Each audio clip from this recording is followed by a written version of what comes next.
Assalamu alaikum dear students. Hope you will be fine and doing well at home. So last हम जो चीज़ discuss कर रहे थे, ठीक है, उसमें हमने यूनिट 1 डिस्कस किया था, ठीक है. होप कि आपको सारी चीज़ समझ आ गई होगी. Now we are going to start a second unit. और वो सेकेंड यूनिट कौन सा है, ठीक है, जो आज हम उसको डिस्कस करते हैं. सो यूनिट नंबर 2 हमारे पास यूनिट है, यूनिट नंबर 2 है, ठीक है. दिस इज, इसको हम लिखते हैं जी B2, ठीक है, and this is B2 L1 होगा, ठीक है. लेक्चर 1 उसका B2 का, इसमें हमारे पास पहला लेक्चर इसका, ठीक है, B2. और इसमें हम लोगों ने क्या चीज़ डिस्कस करनी है, दीज आर बायोलॉजिकल मॉलिक्यूल्स, ठीक है ये बात. So we are going to discuss now the biological molecules. आज हम डिस्कस करेंगे इसमें, ठीक है. और बायोलॉजिकल मॉलिक्यूल्स में आपको पता है क्या क्या चीज़ें आती है. नंबर 1 इसमें है, first one is, now we are going to discuss carbohydrates.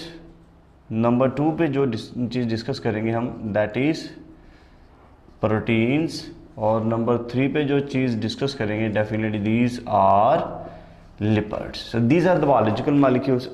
So right, so ये बायोलॉजिकल मॉलिक्यूल्स हैं जिसको हम आज 1 बाय 1 जो है डिस्कस करेंगे. इट इज़ अवर B2, ठीक, बायोलॉजिकल मॉलिक्यूल्स. और आपको पता है बायोलॉजिकल मॉलिक्यूल्स, ये अगर आप देखें तो आपका बुक का चैप्टर है, दिस इज चैप्टर नंबर 2, ठीक है. सो चैप्टर नंबर 2 में से आज हम इसके बारे में एक्सप्लेनेशन लेंगे, ठीक है. अच्छा, बायोलॉजिकल मॉलिक्यूल्स में अब हमने क्या क्या चीज़ें डिस्कस करनी है. सबसे पहले आप देखिएगा, number the first one is carbohydrates. Carbohydrates के बारे में आज हम डिस्कस करेंगे, सही. अच्छा, कार्बोहाइड्रेट, पहले इसका ज़रा लिटरल मीनिंग देख लीजिएगा. इसमें आपको पता है जी वर्ड आ रहा है कार्बो, और कार्बो का मतलब जो है दैट इज़ फॉर कार्बन, और हाइड्रेट्स आपको पता है that word is for water, ठीक. अब लिटरल मीनिंग इसका क्या बन गया वाला, that is called as hydrated carbon बन चुका है. इसका लिटरल मतलब, वही लफ्जी मतलब क्या है इसका, ठीक है. सो लफ्जी जो इसका मतलब है, इसका हाइड्रेटेड वाटर है इसके अंदर, सही. अब इसमें जो इंपॉर्टेंट इसके स्टार्ट में एमसीक्यूज बन सकते हैं वो क्या क्या है, जरा देखिए.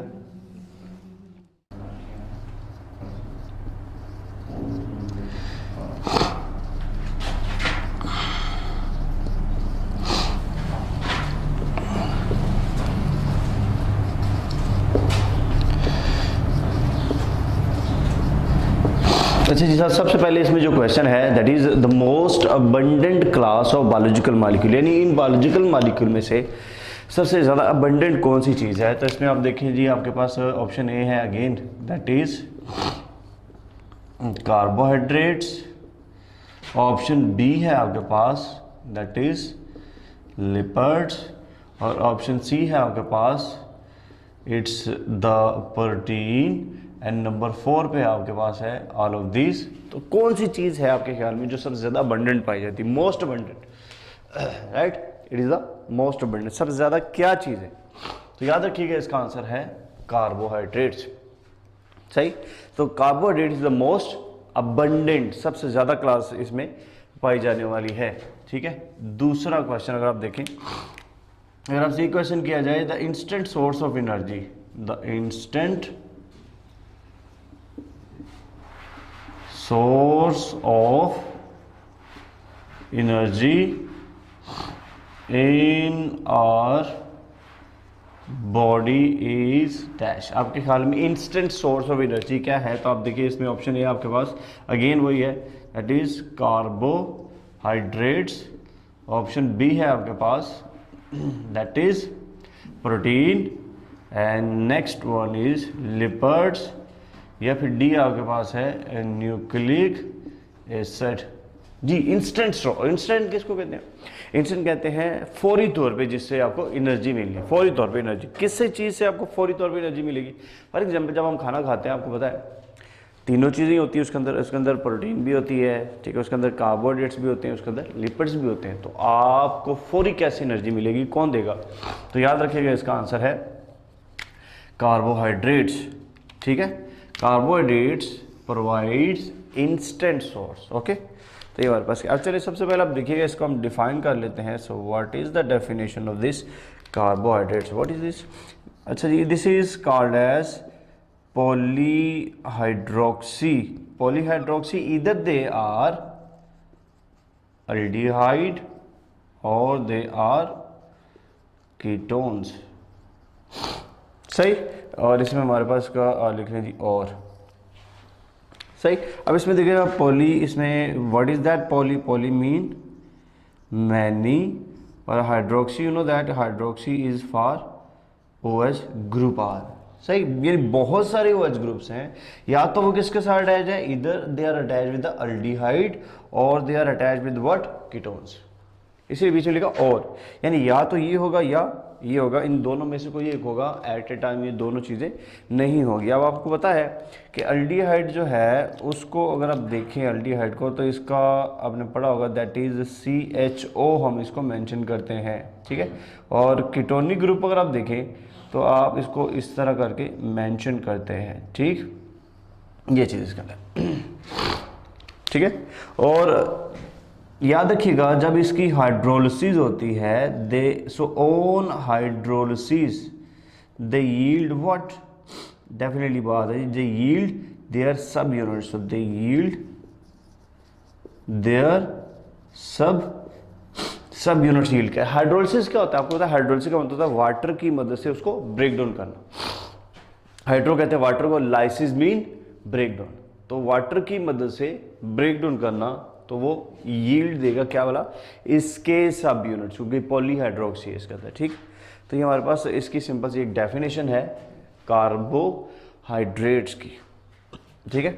तो ये कार्बोहाइड्रेट्स हमारे पास डिफाइन किया है इसके अंदर। अब आप देखिए तो इसकी कंपोजिशन क्या है, कंपोजिशन, तो कंपोजिशनली अगर आप बात करें तो याद रखिए आप इसके अंदर तीन चीज़ें हैं। नंबर 1 पे आपको आइडिया होना चाहिए, दैट इज़ कार्बन। नंबर 2 जो है that is hydrogen, and number 3 जो है दैट इज़ ऑक्सीजन, ठीक। और इनकी याद रखिएगा जो रेशो है, this is the same as that in water. जैसे वाटर में रेशो है वैसे ही इनके अंदर भी होगी। क्या मतलब बोला, यानी इसमें भी 2 हाइड्रोजन होंगे और 1 ऑक्सीजन होगा इसके अंदर, ठीक। और इसका जनरल अगर फार्मूला देखें, जनरल फार्मूला तो आपको आइडिया होगा, जनरल फार्मूला के अकॉर्डिंगली हम बात करते हैं इसके अंदर, दैट इज CxH2O(Y), ठीक। CxH2O(Y) ये हमारे पास एक जनरल। अब आपको पता है इसमें अगर आपसे ये क्वेश्चन किया जाए, the value of X in carbohydrate starts from, ये MCQ पूछा जा सकता है, the value of X starts from what, ठीक है। तो आपको पता होना चाहिए कि ये स्टार्ट होता है जी 3 से, देन आप देखिए 4, 5, 6 और ये कंटिन्यू चला जाता है मैनी थाउजेंड्स तक। It always starts from the 3, it always starts from, ये इंपॉर्टेंट चीज़ है, इसको नोट करने वाली है। तो ये 3 से स्टार्ट हो रहा है, वाई, क्योंकि याद रखिए सबसे जो सिंपलेस्ट मोनोसेक्राइड है या जो शुगर है वो हमेशा 3 कार्बन वाला होगा, इससे कम वाला नहीं होता, ठीक है। इसीलिए इसको 3 से स्टार्ट कर रहे हैं। और याद रखिए इसमें जो Y है that can be same value और डिफरेंट एज वेल, ठीक है। तो ये हमारे पास इसका जनरल सा एक फार्मूला है। फिर आपको एक और चीज़ का भी आइडिया होगा कि इसकी जो सिंथेसिस होती है, ठीक है जी, सिंथेसिस वो कैसे हो रही है। सिंथेसिस की अगर हम बात करते हैं तो आपको पता है सिंपल एक प्रोसेस है, that is known as photosynthesis, जिसमें आपको पता है जी कार्बन डाइऑक्साइड को लाते हैं, वाटर से मिलाते हैं और ग्लूकोज बनाते हैं, और साथ में यहाँ पे जो चीज़ रिलीज हो रही है दैट इज व्हाट, ऑक्सीजन, ठीक है जी बात। ये हमारे पास फोटोसिंथेटिक प्रोसेस है। अच्छा जी, तो इसमें अगर आप देखें ये सिंथेसिस के अलावा फिर आपको एक और चीज़ का भी आइडिया है कि हमारे पास जो ये फॉर्मेशन होती है इसके अंदर, वो बनाता है, they are going to form conjugated molecules, ठीक है जी, कॉन्जुगेटेड ये मॉलिक्यूल। वाटर कॉन्जुगेटेड मॉलिक्यूल्स आपने पढ़ा हुआ है कि जब 2 डिफरेंट कैटेगरी के molecules, 2 different molecules 2 different category से हों, जब वो आपस में कंबाइन होंगे तो वो क्या बनाते हैं वाला, कॉन्जुगेटेड मॉलिक्यूल। जैसे आपने पढ़ा हुआ है, जैसे फॉर एग्जांपल अगर प्रोटीन जो है वो लिपिड के साथ मिलेगी तो वो क्या बनता है वाला, दैट इज लिपोप्रोटीन्स। ठीक, और जैसे अगर आप देखें तो कार्बोहाइड्रेट्स अगर आप लिपिड के साथ मिलाएंगे तो क्या बनेगा वाला, इट इज ग्लाइको लिपिड्स। अगर आप कार्बोहाइड्रेट्स प्रोटीन से मिलाएंगे तो वो बन जाएगा glyco. So what are these all are called as conjugated molecule, क्योंकि दो डिफरेंट कैटेगरी के मॉलिक्यूल्स आ रहे हैं। ठीक है, तो डिफरेंट कैटेगरीज के मॉलिक्यूल जब कंबाइन होते हैं तो हम देखें ये बना रहे हैं कंजुगेटेड मॉलिक्यूल्स। ठीक है, तो हमारे पास केस है इसके अंदर। अच्छा जी, यहाँ पर आप देखिए क्वेश्चन बन सकता है। अच्छा जी, most of the cellular secretions are in the form of dash। Option ये है आपके पास ग्लाइकोप्रोटीन्स या फिर ग्लाइकोलिपिड्स। ऑप्शन सी है आपके पास न्यूक्लियोप्रोटीन्स या फिर लिपोप्रोटीन्स। हाँ जी, तो आपके ख्याल में क्या आंसर आना चाहिए बोला, तो देखिए ज़्यादातर जो सेल सेक्रीट करता है चीज़ें, ठीक है, वो क्या है, दैट इज ग्लाइकोप्रोटीन्स आ जाती है इसके अंदर। ठीक, ग्लाइकोप्रोटीन्स। फिर आप देखिए एक और क्वेश्चन है कार्बोहाइड्रेट से रेलिवेंट अगर बात करते हैं। सो कार्बोहाइड्रेट कॉन्स्टिट्यूट्स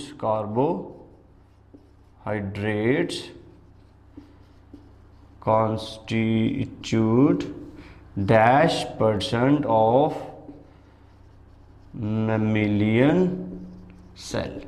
ठीक है, मेमिलियन सेल में कितने परसेंट है ये, तो आपको ऑप्शन ए है आपके पास है जी 3%, ऑप्शन बी है आपके पास 4%, ऑप्शन सी है आपके पास 5% या फिर ऑप्शन डी है आपके पास 6%।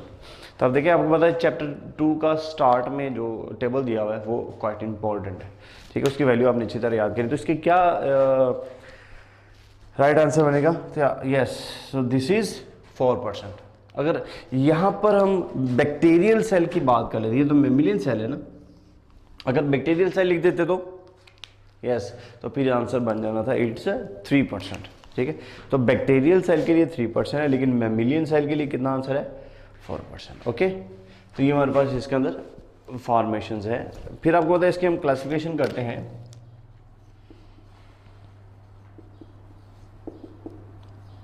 अच्छा जी, क्लासिफिकेशन के अकॉर्डिंगली आपको पता है इसमें हम सबसे पहले जो क्लास डिस्कस करेंगे दैट इज मोनोसेक्राइड्स। अब देखिए यहाँ पे वर्ड आ रहा है मोनोसेक्राइड्स। ठीक है, मोनो मीन एक है, saccharides mean mono mean single, और यू नो दैट सेक्राइड किसको कह रहे हैं, saccharide is a word that is for sugar. ठीक है, शुगर के लिए वर्ड यूज किया जा रहा है। सो मोनोसेक्राइड सिंगल ये शुगर है। ठीक, तो ये हमारे पास, इसीलिए अगर आप देखें तो कार्बोहाइड्रेट्स का एक और नाम भी है, it is also called as saccharides. ठीक है, सेक्राइड्स भी इसको बोला जाता है, मोनोसेक्राइड्स। तो इसके कुछ अगर आप देखिए ये क्या है, याद देखिएगा, इसके लिए आप सिंपली एक चीज याद रख सकते हैं, that is triple S. What is triple S, they are simple, they are sweet and they are soluble, definitely soluble in what, water। तो देखिए तीन एज सिंपल ऐसे याद रख सकते हैं इसको। ठीक है, they are sweet, they are simple, sweet and soluble in water। सही, सो ये कैरेक्टर्स ऑफ मोनोसेक्राइड्स के। ठीक है जी बात, मोनोसेक्राइड। अब ज़रा यहाँ पर देखिए इसका एमसीक्यू बनता है, वो क्या है,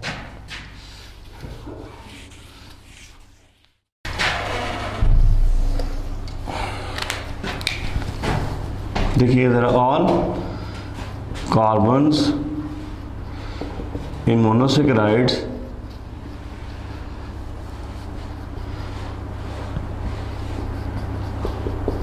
except one have option A CHO group, option B C11O group, या फिर ऑप्शन C आपके पास OH, या फिर ऑप्शन D है आपके पास ओनली हाइड्रोजन। जी क्या है आपके ख्याल में?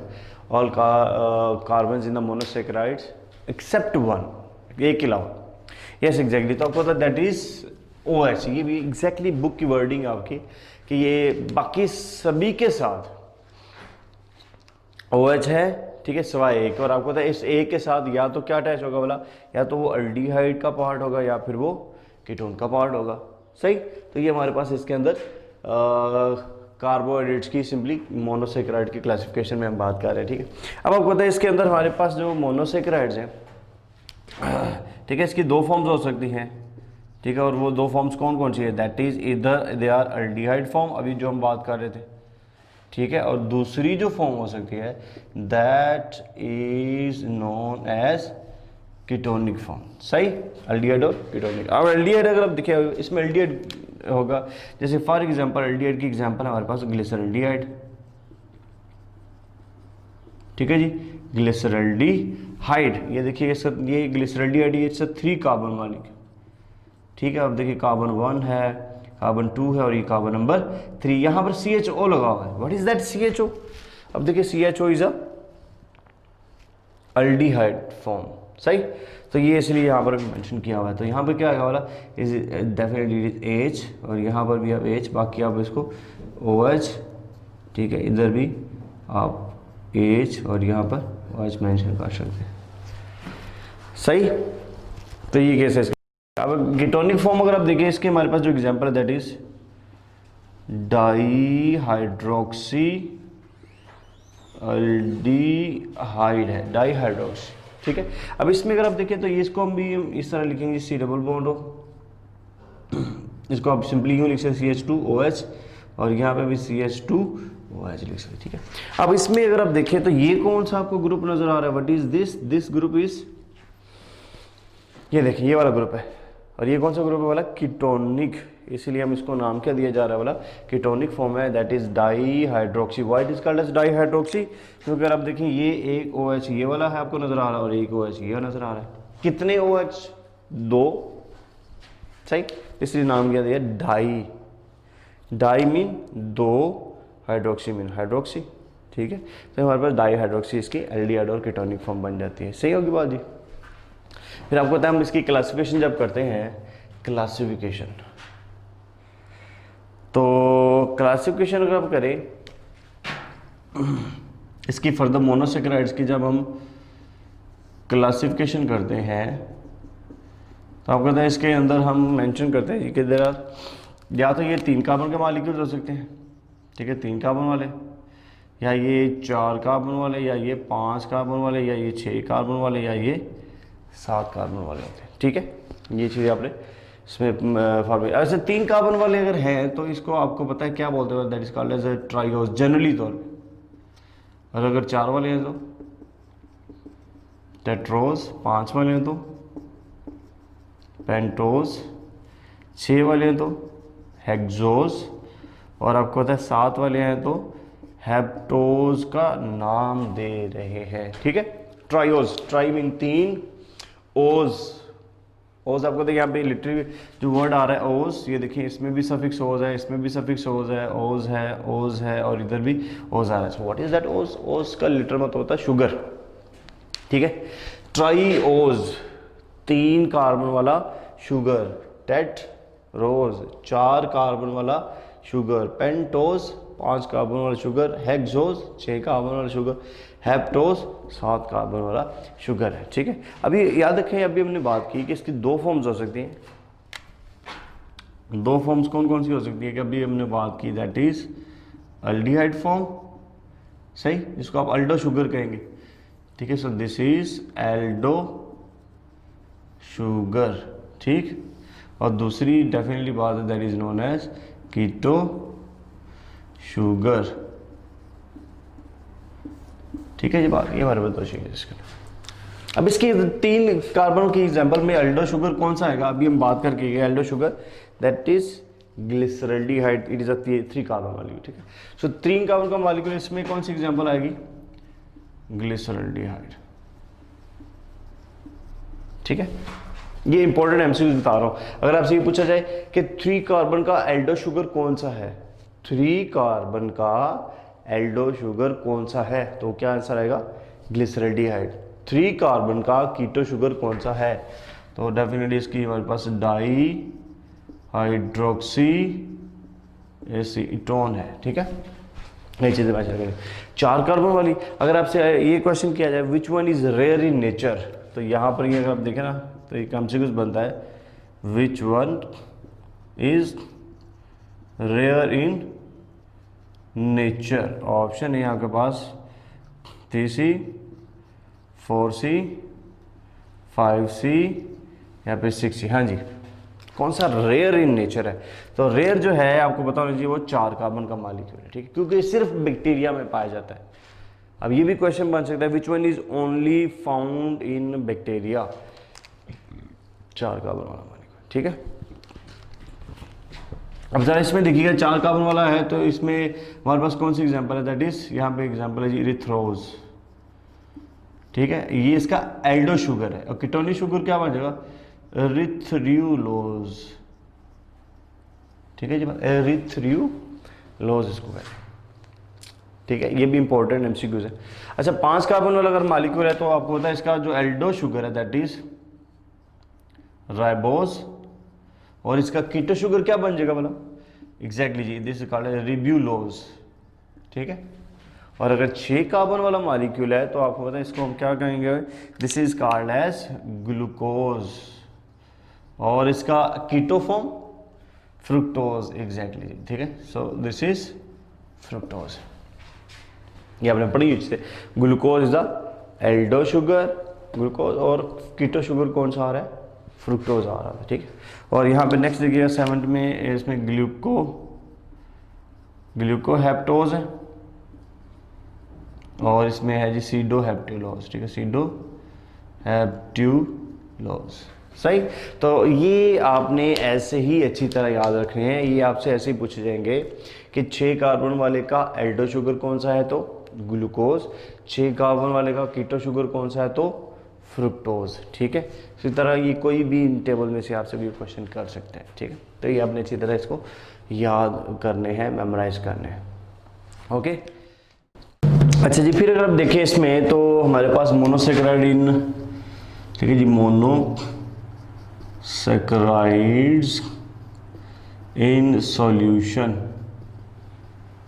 ठीक है जी, बस सॉल्यूशन में ही क्या है मोनोसेक्राइड, यानी जब आप मोनोसेक्राइड को पानी में डालेंगे तो ये क्या बन जाते हैं, ठीक है। तो इसमें हमारे पास जो सिंपल सी एग्जांपल्स हैं, एक जो आपने डिस्कस करनी है, एक तो है, ठीक है जी, राइबोज, और दूसरा जो है दैट इज ग्लूकोज है। आपको पता है ये 5 कार्बन वाला है और ये 6 कार्बन वाला मॉलिक्यूल, ठीक है। जब इसको अगर आप पानी में फेंकेंगे, सपोज आपने ऐसा किया जी, आपने एक बड़ा सारा बर्तन लिया, ठीक है, इधर भी आप ऐसा करिए, एक बड़ा सारा बर्तन ले लें, बीकर ले लें, ठीक है, और इसमें आप क्या फेंक दें, मतलब इसमें आप फेंक दें राइबोज, और इसमें आप फेंक दें क्या चीज़, ग्लूकोज, ठीक है। तो क्या बन जाएगा, आपको पता है ये जो ग्लूकोज है, राइबोज है, ये इस तरह एक 5 कार्बन वाली एक इस तरह रिंग बन जाती है, ठीक है। और इसमें आपको पता है हम इस तरह ये मेंशन करते हैं that is H H H H, ठीक है, इधर OH, इधर भी OH, यहाँ पर भी OH, और यहाँ पे CH2OH, ठीक है। ओपन कॉन्फर्मेशन आपने पढ़ी हुई है। तो जैसे ही आपने राइबोज को कहाँ पर ऐड किया वाला, पानी में ऐड किया, तो आपको ये वाली स्ट्रक्चर मिल जाती है। इसको नाम हम क्या देते हैं वाला, दिस इज कॉल्ड एज राइबोफ्यूरानोज, ठीक है जी, ठीक है जी, फ्यूरानोज, ठीक है। अब अगर ये क्वेश्चन आपसे किया जाए कि राइबोफ्यूरानोज इज डैश कार्बन रिंग, हाँ जी, डैश कार्बन रिंग है, कितने कार्बन की ये रिंग है, तो आपको लगा होगा कि ये भाई ये अगर कार्बन 5 है तो 5 कार्बन ही होगी, नहीं ऐसा नहीं है। अब देखें यहाँ पे कार्बन रिंग की बात करें, ये है 1, ठीक है जी, ये कौन सी है वाला, ये 2, और ये अगर आप देखें ये कौन सा वाला, दैट इज़ 3, और ये कौन सा 4। तो रिंग में तो 4 आ रही है ना, ठीक है, रिंग में 4 आ रही है। ये तो कार्बन नंबर 5 है, ये तो बाहर चली गई है, ठीक है। तो चूंकि 5वीं कार्बन बाहर चली गई है, इसलिए आप देखें तो इसमें सिर्फ 4 आपको रिंग्स में ये कार्बन नज़र आ रही हैं, ठीक है। इसलिए आप याद रखिएगा, इसका हमारे पास जो आंसर है वो क्या लिखेंगे वाला, 3 कार्बन, 4 कार्बन, ठीक है जी, 5 कार्बन, और नंबर 6 में हमारे पास 6 कार्बन, ठीक है। तो इसका आंसर क्या बनेगा एग्जैक्टली जी, हमारे पास जो आंसर है that is 5 carbon, sorry 4 carbon, ठीक है। सो 4 कार्बन वाली ये स्ट्रक्चर है इसके अंदर, ठीक है। मॉलिक्यूल 5 कार्बन वाला, लेकिन रिंग में कितने आ रहे वाला, 1 2 3 और ये 4, रिंग में 4 कार्बन आ रही है, ठीक है। तो 4 कार्बन, इसको कहते हैं राइबोफ्यूरानोज, ओके। अच्छा जी, ग्लूकोज में अगर आप देखें, ग्लूकोज में ऐड करके देखें तो ग्लूकोज में जो स्ट्रक्चर बनेगी आपको पता है वो इस तरह बनती है, ठीक। अभी कैसे बनती है ये तो अभी हम डिस्कस नहीं कर रहे, बस ये आपने पढ़ा हुआ है कि इस तरह का एक रिंग स्ट्रक्चर बन जाती है, ठीक है। इधर OH है, यहाँ पर OH है, ठीक है, इधर OH है, यहाँ पर भी OH, बाकी आप देखें हर तरफ आप hydrogen hydrogen hydrogen hydrogen, last पे जो चीज़ ऐड करनी दैट इज CH2OH, ठीक है। अब इसका क्या नाम है, आपने पढ़ा हुआ है, इसका नाम है ग्लूकोपाइरानोज, ठीक है जी, ग्लूकोपाइरानोज इसको कहते हैं, ठीक है, glucopyranose.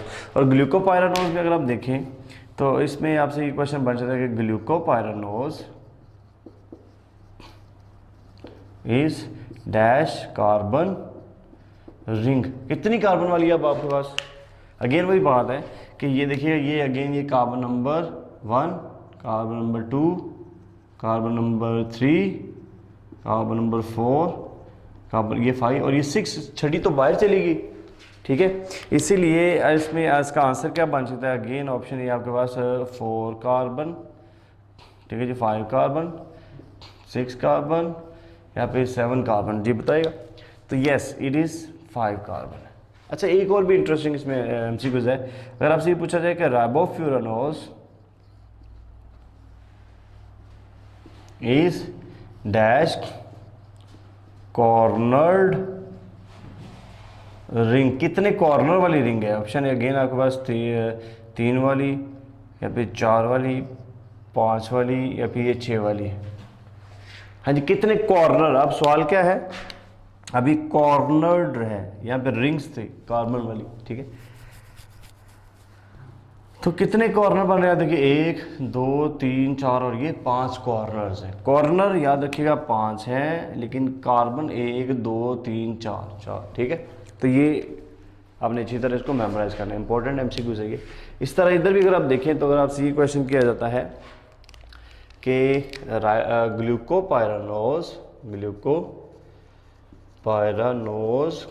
Is dash cornered ring, कितने कॉर्नर आप देखिए इसमें भी 1 2 3 4 5 और ये 6 कॉर्नर आपने काउंट करने, तो इसका आंसर क्या होगा, इसका आंसर जो बनेगा दैट इज 6 कॉर्नर, ठीक है। तो कॉर्नर के हिसाब से और क्वेश्चन है और कार्बन के हिसाब से और क्वेश्चन बन रहा है, ठीक है। इस तरह आपने ये चीज़ें मेंशन करनी है ग्लूकोज और राइबोज के अकॉर्डिंगली, सही।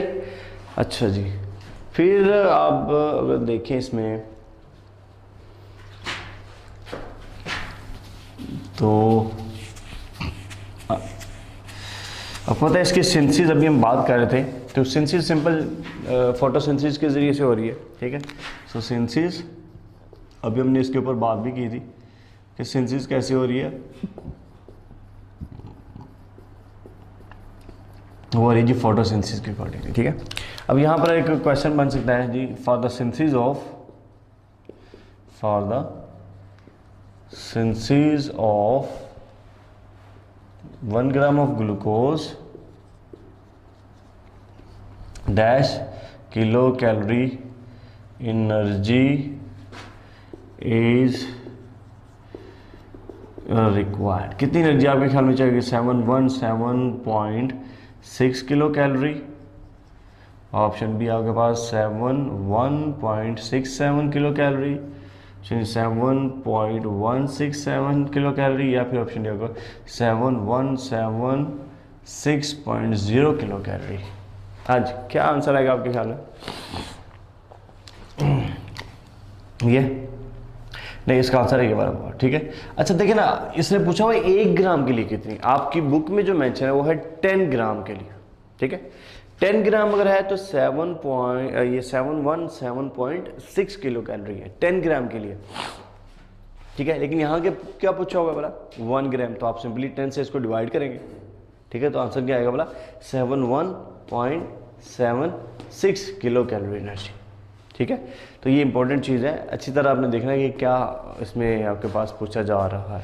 ठीक, तो ये था हमारे पास काबू। फिर आपको पता है एक और चीज़ भी है कि ब्लड में कितना ग्लूकोज होता है, तो आपको पता है 0.08% ब्लड के अंदर। ये भी एक इंपॉर्टेंट एमसीक्यू पूछा जा सकता है आपसे। ठीक है, तो ये था मोनोसेक्राइड के बारे में। सही, अच्छा जी। सो नेक्स्ट है दूसरे नंबर पे हमारे पास, it is called as oligo.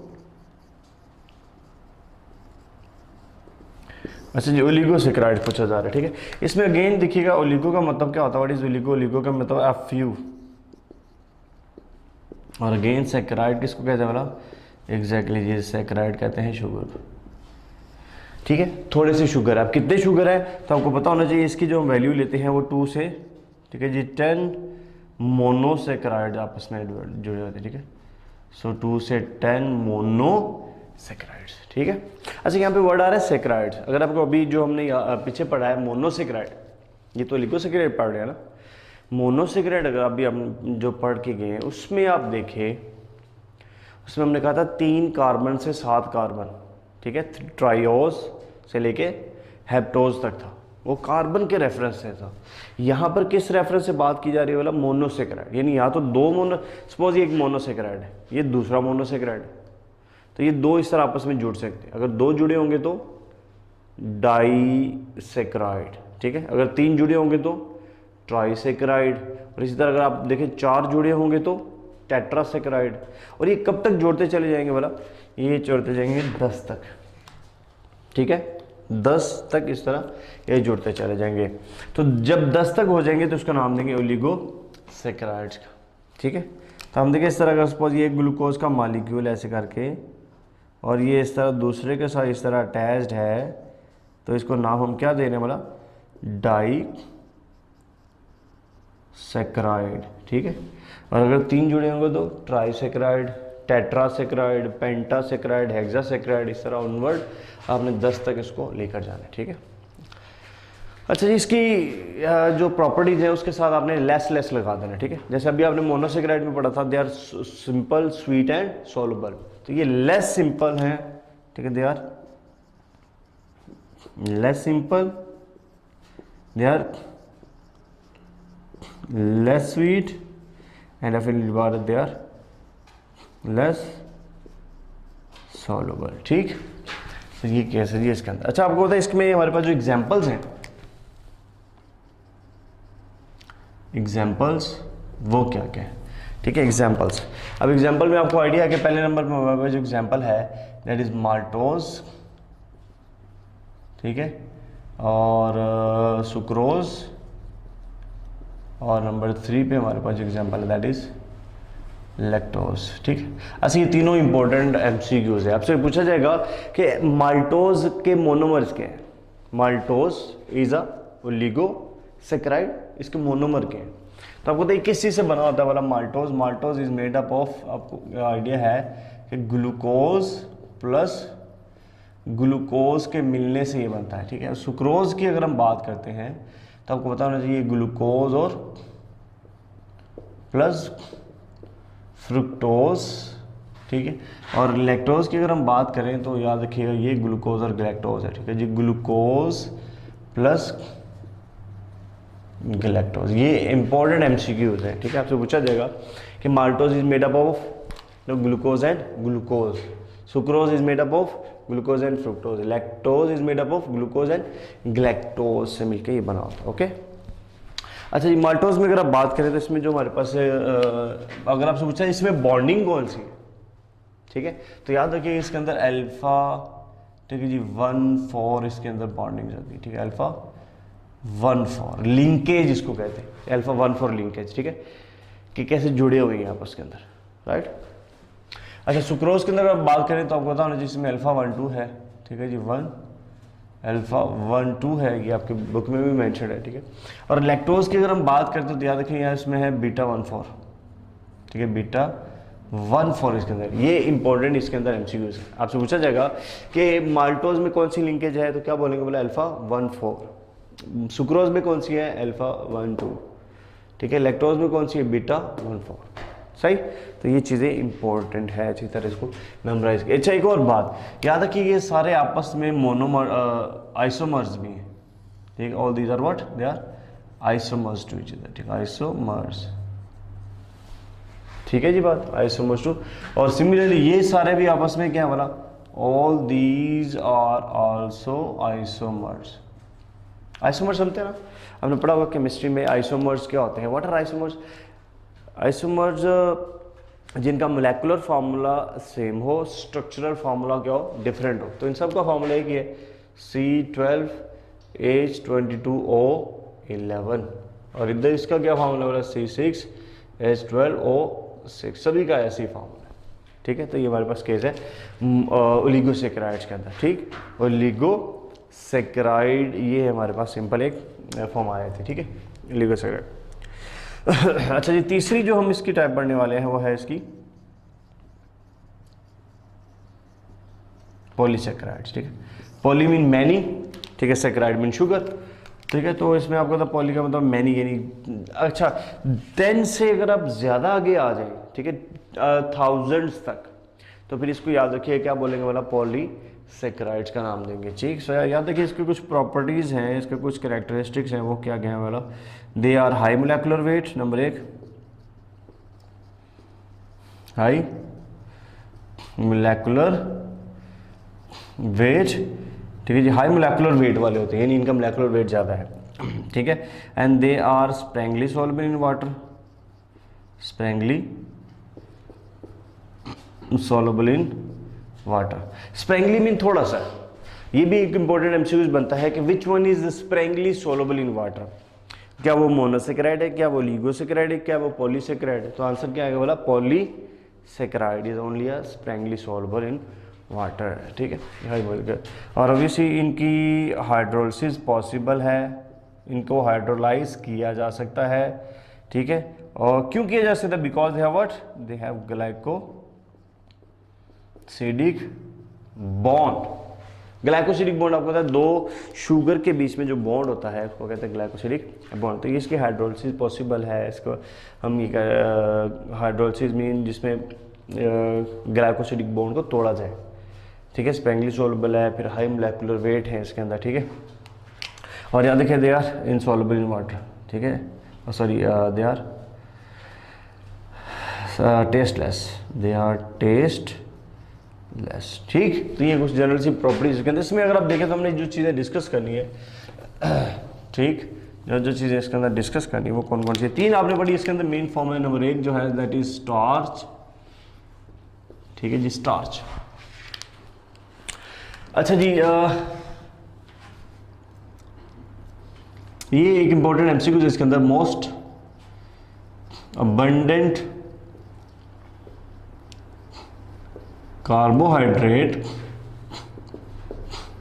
In nature is, आपके ख्याल में मोस्ट अबंडेंट जो है कार्बोहाइड्रेट इन नेचर कौन सी चीज़ है, ठीक है। तो ये यहाँ पर एक एमसीक्यू बन सकता है, most abundant carbohydrate in nature for animals, ठीक है। यहाँ पे अगर आप मेंशन इसको करें फॉर एनिमल्स, एनिमल्स के लिए, हमारे लिए जो हम खाते हैं, ठीक है, उसके लिए अवेलेबल क्या चीज़ है, दैट इज स्टार्च है, ठीक है। जैसे पोटैटो में है, आलू जो हम खाते रहते हैं, आलू में क्या है, स्टार्च ही तो है, ठीक है। तो डेली बेस पे हम ये चीज़ें खाते रहते हैं, स्टार्च। तो मोस्ट अबंडेंट कार्बोहाइड्रेट है या चीफ फॉर्म है कार्बोहाइड्रेट्स की जो खाते हैं इसके अंदर, ठीक है। स्टार्च की बात की जा रही है, और आपको पता है स्टार्च की अगर दो फॉर्म्स हैं, एक आपको उसको कहते हैं अमाइलोज और दूसरे को नाम देते हैं अमाइलोपेक्टिन, ठीक है जी, अमाइलोपेक्टिन। अच्छा जी, अमाइलोज और अमाइलोपेक्टिन। अमाइलोज आपको पता है this is what it's unbranched, ये भी एमसीक्यूज इंपॉर्टेंट है, ये मैं डिफरेंस में करवा रहा हूँ आपको, ठीक है। अनब्रांच्ड और ये क्या बोला, दिस इज ब्रांच्ड, सही। अगर आप सी क्वेश्चन किया जाए which one is soluble in hot water, ये कि ये, यस एग्जैक्टली ये वाला, ठीक है। तो this is soluble in hot water, ठीक है जी, बात हॉट वाटर, और ये हॉट वाटर, ठीक है। हॉट वाटर के यानी पानी को अगर आप गर्म करें, ठीक है, और इसमें आप अमाइलोज को डाल दें तो याद रखिए ये हल हो जाता है। और इसी के रेफरेंस से हम क्या कह रहे हैं इसको, बोले इट इज स्प्रेंगली सोलुबल है। इधर ये क्या है बोला, दिस इज अ ब्रांच्ड, लेकिन याद रखिएगा this is not soluble in cold water या फिर इन हॉट, ठीक है जी, वाटर। समझ आइए आपको बात, ना तो ये कोल्ड वाटर में ठंडे पानी में हल है, ना ये गर्म पानी में हल होता है, तो इसलिए इसके अंदर हमारे पास ये अमाइलोपेक्टिन इसको नाम दे रहे हैं, ठीक। अच्छा, एक और बात भी इसमें आप मेंशन कर सकते हैं, इसमें याद रखिए जो बॉन्डिंग्स है ना, बॉन्डिंग्स वो होता है जी अल्फ़ा 1,4, और इसमें याद रखिएगा इसमें दो बॉन्डिंग्स अल्फ़ा 1,4 और इसके अलावा अल्फ़ा 1,6, ये भी इंपॉर्टेंट एमसीक्यूज में बता रहा हूँ आपको, ठीक है। तो ये ऐसे ही आपने इसको मेमोराइज करना है। फिर एक और जो एमसीक्यूज के अंदर बनता है, अगर आप सी क्वेश्चन किया जाए, स्टार्च जो है वो आयोडीन के साथ, ठीक है जी, स्टार्च विद आयोडीन कौन सा कलर देता है, तो आपको दैट इज ब्लू कलर, ठीक है जी। So this give blue colour, सही। आपने आयोडीन टेस्ट इसका नाम रखा हुआ है, ठीक है, आयोडीन टेस्ट। तो जब स्टार्च का रिएक्शन होता है आयोडीन के साथ तो ये क्या देता है बोला, ये ब्लू कलर देता है, ठीक है, स्टार्च। इज दैट ओके, चलिए गुड। अच्छा, दूसरा अगर आप देखिएगा स्टार्च के अलावा, तो हमारे पास जो दूसरा पॉइंट है वो स्टार्च के अलावा दैट इज ग्लाइकोजन है, ठीक है जी, ग्लाइकोजन, ठीक, ग्लाइकोजन। अच्छा, ग्लाइकोजन की अगर आप बात करें तो आपको पता है this is the chief form of carbohydrate, ठीक है, it is the chief form of carbohydrates है, ये भी। अच्छा, पहली लाइन सबकी इंपॉर्टेंट, इसकी भी पहली लाइन बड़ी इंपॉर्टेंट है, chief form of carbohydrate that is stored in our body. आपको पता है हमारे मसल में, हमारे लिवर में ये स्टोर होता है, ठीक है। तो इसकी स्टोरेज कहाँ पर होती है बोला, स्टोरेज वो दो जगहों पे होती है, एक तो आपको पता है हमारे लिवर में और दूसरा कहाँ पर होती है, हमारे मसल्स में होती है, ठीक है। ये इसके अंदर इंपॉर्टेंट चीज़ें हैं, स्टोर होते हैं। फिर आपको पता है ये भी एक टेस्ट देता है, वो इंपॉर्टेंट एमसीक्यूज हमने पहले भी डिस्कस किया है। तो ग्लाइकोजन जो है अगर आयोडीन के साथ रिएक्शन करता है तो कौन सा कलर आएगा, yes it is red in colour, ठीक है। ये भी इंपॉर्टेंट एमसीक्यूज है, ठीक है, चलिए जी, गुड। अच्छा, लास्ट पे जो है, ठीक है, वो हमारे पास तीसरी इसकी टाइप है that is called as cellulose, ठीक है जी, सेलुलोज, सही। सेलुलोज है ये मोस्ट अबंडेंट है, this is what most abundant है, क्योंकि आपको पता है ये किस में पाई जाती है, इसकी अगर आप प्रेजेंस देखते हैं तो this is only found in what, ये आपको पता है ये सेल वॉल में पाई जाती है। प्लांट की सेल वॉल किस चीज़ से बनी होती है, सेलुलोज से बनी होती है, ठीक है। तो ये चीज़ आप मेंशन कर सकते हैं इसके अंदर, सही। और फिर आपको एक और चीज़ का भी आइडिया है कि which one is not digested in our body, cellulose, which one is not digested in body, cellulose. Why, क्योंकि आपको पता है हमारी बॉडी के अंदर सेलुलेज एंजाइम नहीं होता, ठीक है, जिसकी वजह से ये टूटता नहीं है, सही। इसलिए ये भी इंपॉर्टेंट एमसीक्यूज है। अच्छा, हर्बीवोर्स की अगर आप बात करते हैं, हर्बीवोर्स की, तो आपको पता है हर्बीवोर्स तो खाते पत्ते वगैरह है, ठीक है, प्लांट्स वगैरह के ऊपर फीड करते हैं, तो फिर उनकी बॉडी में क्या होगा, हर्बीवोर। तो हर्बीवोर में याद रखिए जो सेलुलोज है, ठीक है, इनकी बॉडी में जो रहते हैं दे आर माइक्रोब्स, ठीक है, इनकी बॉडी में क्या रहते हैं बोला, माइक्रोब्स। और वाह याद रखें ये माइक्रोब्स क्या प्रोड्यूस करते हैं बोला, सेलुलेज, और फिर ये सेलुलेज इसको तोड़ेगा तो इसके क्या बन जाएंगे बोला, इसके बनेंगे सब यूनिट्स। अभी समझ आइए आपको आगे। तो हर्बीवोर्स में उनकी डाइजेस्टिव सिस्टम के अंदर, उनके एलिमेंट्री कैनाल के अंदर जो ये माइक्रोब्स रहते हैं वो इनको प्रोड्यूस करके देते हैं सेलुलेज, ठीक है, और उसको तोड़ता है, सही। फिर आपको पता है इसमें भी टेस्ट एक होता है और जिसको आपने नाम क्या दिया बोला, आयोडीन टेस्ट। अगर आपसे क्वेश्चन किया जाए which one do not give iodine test, cellulose, ठीक, सो नो टेस्ट। आपको पता है इसमें ये कोई भी टेस्ट यहाँ पे नहीं देता, ठीक है। सो राइट डियर स्टूडेंट्स, तो ये हमारे पास था, इसको हम नाम दे रहे हैं जी कार्बोहाइड्रेट्स। इसके 3 टाइप्स हमने पढ़ी हैं, इसका मोनोसेकेराइड है, ओलिगोसेकेराइड और पॉलीसेकेराइड है, ठीक है। Hope you understand the lecture, right. Problem होगी तो फिर हम इसको डिस्कशन में क्लियर कर लेंगे, सही। थैंक यू सो मच, अल्लाह हाफिज़।